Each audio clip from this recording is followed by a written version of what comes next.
मुल्क के मुख्तलिफ इलाकों में मौसम में सरमा की पहली बारिश के बाद सर्दी की शिद्दत में इजाफा हो गया। लाहौर, इस्लामाबाद, बालाई खैबर पख्तूनख्वा समेत मुल्क के मुख्तलिफ इलाकों में बारिश से सर्दी मजीद बढ़ गई, जबकि सवात, गिलगित बल्तिस्तान और कश्मीर में बर्फबारी का आगाज हो गया है। लाहौर समेत पंजाब के मुख्तलिफ इलाकों में बादल बरसते ही सर्दी की शिद्दत में इजाफा हो गया। इस्लामाबाद, गुजरांवाला, शेखुपुरा, सरगोदा, फैसलाबाद, शोरकोट, सराय आलमगीर, गुजरात समेत कई शहरों में कहीं हल्की तो कहीं तेज बारिश हुई।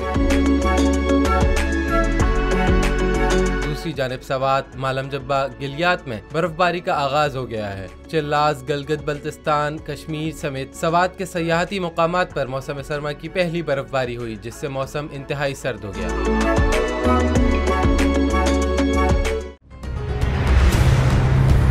कप्तान का हकीकी आजादी मार्च, बोल न्यूज की खुसूसी कवरेज।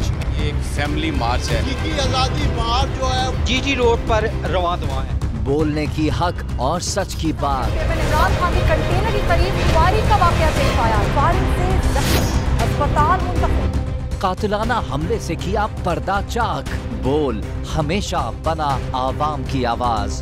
को वेलकम देता। आजादी मार्च के लिए बहुत अच्छी कवरेज की है। ये मार्च की तो जबरदस्त कवरेज। सब्सक्राइब करें और बेल दबाएं ताकि कोई खबर रह न जाए।